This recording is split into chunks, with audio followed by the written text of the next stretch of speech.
मैं डॉक्टर अलका जैन, सहायक प्राध्यापक शासकीय राजमुनि देवी कन्या स्नातकोत्तर महाविद्यालय अंबिकापुर, आज MSc home science 4th semester की छात्राओं को फूड एंड न्यूट्रिशन विषय के अंतर्गत इंस्टीट्यूशन मैनेजमेंट की 5वीं यूनिट अकाउंटिंग प्रोसीजर के बारे में चर्चा करने जा रही हूँ। अकाउंटिंग प्रोसीजर के मुख्य 4 स्टेप्स हैं। सबसे पहला है टोटल बजट और इसका डिस्ट्रीब्यूशन। दूसरा है रिकॉर्ड कीपिंग और अकाउंटिंग। तीसरा है selling price and total income. और चौथा है profit loss and balance sheet. सबसे पहले हम आज बजट के बारे में चर्चा करेंगे। बजट किसी भी अवधि विशेष के आय व्यय के विस्तृत ब्यौरे को बजट कहा जाता है। बजट के मुख्य 2 आधार होते हैं। इसमें पहला है आय और दूसरा है व्यय।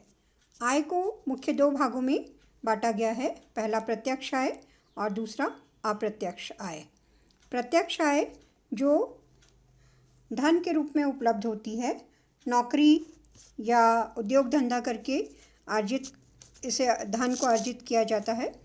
इसके अलावा अचल संपत्ति जैसे मकान, दुकान, ज़मीन आदि अचल संपत्ति से किराए पर उठाकर धन प्राप्त किया जाता है, या बैंक में जो राशि जमा होती है उस पर ब्याज के रूप में धन प्राप्त होता है। ये प्रत्यक्ष आय के अंतर्गत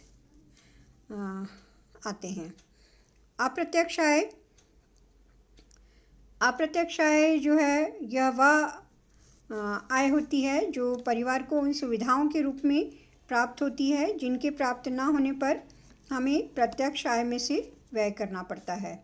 उदाहरण, रहने के बिना किराए का मकान, मुफ्त यातायात, दैनिक उपभोग की वस्तुओं में रियायत, चिकित्सा सुविधा आदि इसके उदाहरण हैं। इसके पश्चात हम व्यय के बारे में चर्चा करेंगे। व्यय के मुख्य 3 प्रकार हैं। विभिन्न स्रोतों से आय प्राप्त होती है, उस आय को कैसे, कितना, किस प्रकार खर्च करना है, यह व्यय कहलाता है। इसके मुख्य 3 प्रकारों में सबसे पहला है निर्धारित व्यय, दूसरा अर्धनिर्धारित व्यय और तीसरा अन्य व्यय। निर्धारित व्यय के अंतर्गत जैसे किराया देना, टैक्स भरना, बीमा शुल्क देना, प्रोविडेंट फंड भरना, अंशदान आदि अनिवार्य रूप से किए जाने वाले व्यय इसके अंतर्गत आते हैं। दूसरा है अर्धनिर्धारित व्यय।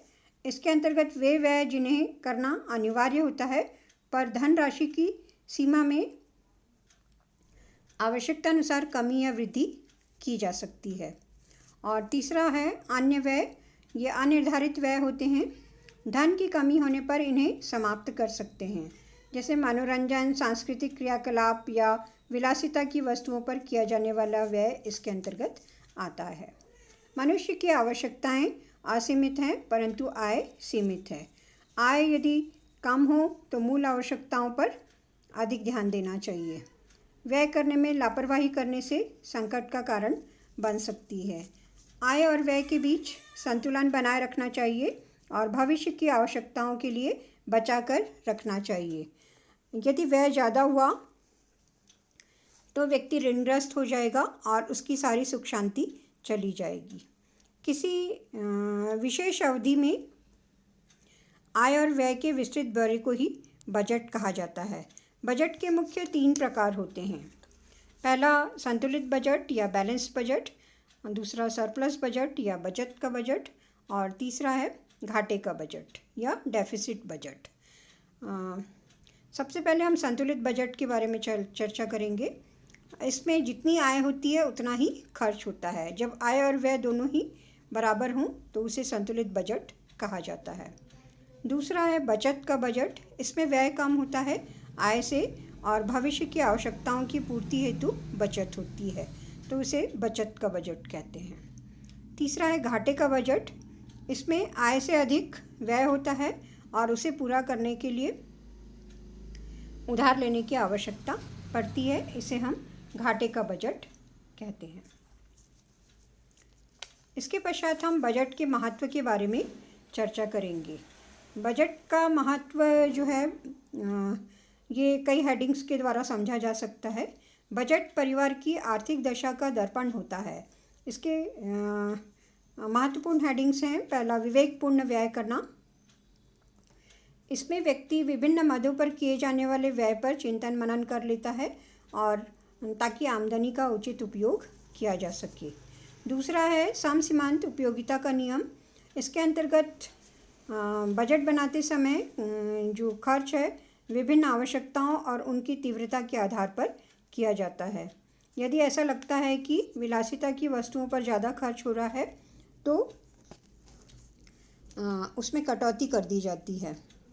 तीसरा महत्वपूर्ण बिंदु है आमदनी का वर्तमान और भविष्य की आवश्यकताओं के बीच उचित विभाजन। ये बहुत ही महत्वपूर्ण होता है। वर्तमान आवश्यकताओं को पूर्ण करने के साथ साथ जो धन बचता है उसे भविष्य के लिए बचाया जाता है। इसके बाद चौथा महत्वपूर्ण पॉइंट है बजट के अनुसार व्यय करना। आय के अनुसार व्यय करने से अभ्यस्त हो जाना और अनावश्यक रूप से अपव्यय को रोकना इसके अंतर्गत आता है। पांचवा पॉइंट है सावधानीपूर्वक व्यय करना। इसके अंतर्गत व्यय का व्यवस्थित नियमित रूप से हिसाब किताब रखना, हिसाब के आलेख का विश्लेषण समय समय पर करते रहना, क्या त्रुटियां हुई हैं उसमें सुधार करना और भविष्य में सावधानीपूर्वक व्यय करना आता है। इसके बाद एक महत्वपूर्ण मद है बचत। बजट का एक ये आवश्यक मद है।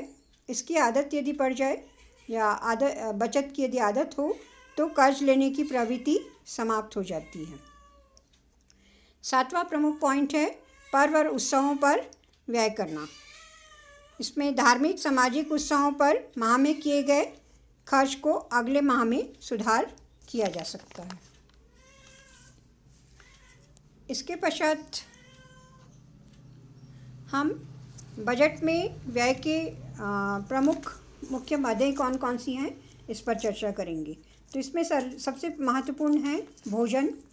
भोजन हमारी मूल आवश्यकताएं हैं और कुल आय का एक बड़ा प्रतिशत हम भोजन पर व्यय करते हैं।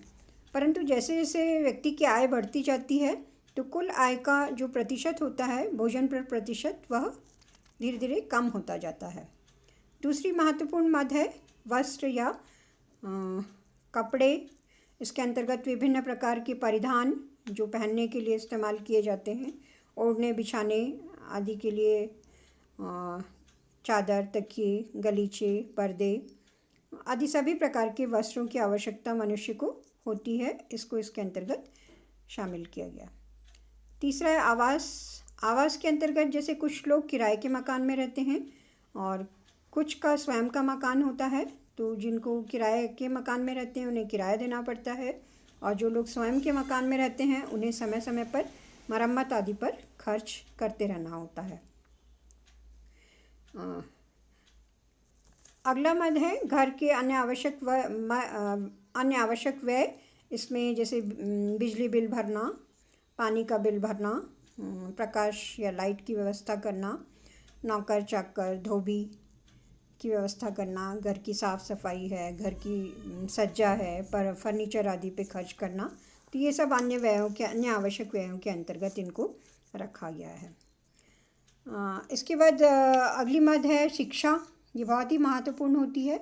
इसके अंतर्गत शिक्षण शुल्क भरना, पुस्तक कॉपियाँ आदि खरीदना, पत्र पत्रिकाएं लेना, न्यूज़पेपर आदि पर व्यय करना, ये शिक्षा संबंधी व्यय के अंतर्गत आता है। अगली मद जो है स्वास्थ्य या चिकित्सा के बारे में है। तो समय समय पर स्वास्थ्य संबंधी व्यय होते हैं और बीमारी जो है कभी कभी अचानक आ जाती है और बीमारी के इलाज के लिए व्यक्ति को व्यय करना होता है। ये आकस्मिक व्यय हो जाता है। इसके पश्चात अगली मद है मनोरंजन। मनोरंजन में जैसे पिकनिक है, पिकनिक में जाना या क्लब्स ज्वाइन करना या फिर सिनेमा देखना या मनोरंजन के लिए भ्रमण करना, इन सभी चीज़ों पर खर्च होता है। ये मनोरंजन संबंधी व्यय के अंतर्गत आते हैं। इन सभी मदों के अलावा एक महत्वपूर्ण मद है बचत करना। और जैसा बार बार मैं इस बात पर जोर दे रही हूँ कि बचत जो है ये बहुत ही महत्वपूर्ण होती है। और बचत के द्वारा ये बच्चों की उच्च शिक्षा, उनका विवाह, आकस्मिक कोई बीमारी हो रही है उस पर यदि कोई खर्च हो रहा है तो बचत जो होती है ये बहुत ही उपयोगी होती है। अर्नेस्ट एंजल के अनुसार बजट बनाने संबंधी कुछ बातें बताई गई हैं। जैसे यहाँ पर आय जो है उसका मासिक और वार्षिक आय का हिसाब लगा लेना चाहिए। घर की आवश्यकताओं की सूची तैयार कर लेना चाहिए। प्राथमिक आवश्यकताएं क्या हैं उनको पहले महत्व दिया जाए, उसके बाद बाकी आवश्यकताओं को महत्व दिया जाए। आय का जो विभाजन है उसको विचारपूर्ण किया जाए। इस तरीके से किया जाए कि कुछ धन जो है आकस्मिक व्यय के लिए बचा कर रखें। आय जैसे जैसे बढ़ती है भोजन पर व्यय का प्रतिशत कम हो जाता है, ये चर्चा मैंने पहले भी की। इसके अलावा वस्त्र, आवास और प्रकाश पर व्यय एक जैसा रहता है। और मनोरंजन, विलासिता, शिक्षा, स्वास्थ्य पर व्यय का प्रतिशत भी आय के आधार पर प्रभावित होता है। जैसे जैसे आय बढ़ती है विलासिता पर व्यय जो होता है ये बढ़ता जाता है। तो इस चार्ट के माध्यम से विभिन्न मदों में व्यय का प्रतिशत दर्शाया गया है। ये अर्नेस्ट एंजल के द्वारा बताया गया। अभी हम पारिवारिक बजट के बारे में चर्चा कर रहे थे। इसके पश्चात मैं कुछ पॉइंट्स सेलिंग बजट के बारे में बताऊंगी। सेलिंग बजट जो होता है ये सेल्समैन के लिए होता है। और सेल्समैन की बोर्डिंग, लॉजिंग का खर्चा, भोजन संबंधी खर्चे, यात्रा का खर्चा, इन सब का इसमें ध्यान रखना बहुत ज़रूरी होता है। सेल्समैन को कमीशन देना, बिक्री के आधार पर इंसेंटिव आदि देना, उसको एम्प्लॉई संबंधी बेनिफिट्स देना जैसे medical insurance, gratuity, retirement contribution, ये सब एम्प्लॉई बेनिफिट्स के अंतर्गत आता है। ऑफिस के कुछ खर्चे होते हैं इसमें, जैसे इंटरनेट का चार्ज है या मेलिंग है, इससे संबंधित चार्ज, टेलीफोन का, ऑफिस में कुछ चीज़ों की आवश्यकता पड़ती है, उन सभी को ध्यान में रखना पड़ता है। और कुछ राशि जो होती है मिसलेनियस कॉस्ट, मिसलेनियस खर्चों के लिए रखी जाती है। सेलिंग बजट में एडवर्टाइजमेंट का भी बहुत अधिक महत्व है, क्योंकि विज्ञापन के बिना किसी भी चीज़ को बेचना जो होता है वो मुश्किल होता है। तो यहाँ पर एडवर्टाइजमेंट और प्रमोशनल मटेरियल तैयार करना, इस पे भी खर्च होता है। जैसे सेलिंग एड्स बनाना, बिक्री के लिए विज्ञापन तैयार करना, क्योंकि यदि विज्ञापन नहीं तैयार किया जाए तो लोगों को प्रोडक्ट के बारे में जानकारी नहीं होगी और बिक्री भी कम होगी। तो यहाँ पर बिक्री के लिए विज्ञापन पर खर्च होता है। इसके अलावा कॉन्टेस्ट, अवार्ड्स पे खर्च होता है। प्रोडक्ट के सैंपल कैटलॉग्स आदि बनाना, ताकि लोगों को आपके प्रोडक्ट के बारे में जानकारी हो सके। उसकी प्राइस लिस्ट तैयार करना और अन्य कई मिसलेनियस खर्चे इसके अंतर्गत होते हैं। तो यहाँ पर ये ध्यान रखना चाहिए सेलिंग बजट बनाते समय कि पुराने सेल बजट को पहले पूर्व अध्ययन कर लिया जाए, ताकि नए बजट की बेहतर योजना तैयार की जा सके। और चाहे पारिवारिक बजट हो या सेलिंग बजट हो, सभी में सावधानी रखना बहुत अधिक महत्वपूर्ण होता है। आवश्यक मदों को हमेशा आवश्यकता के आधार पर ध्यान में रखना होता है और उसी के अनुसार क्रम निर्धारित करना होता है। इसके अलावा जो हमारी महत्वपूर्ण आवश्यकताएं हैं उन पर हम पहले खर्च करते हैं और मनोरंजन और विलासिता की चीज़ों पर बाद में ध्यान देना चाहिए। और हमेशा बजट में बचत को महत्वपूर्ण स्थान देना चाहिए। धन्यवाद आप सभी को।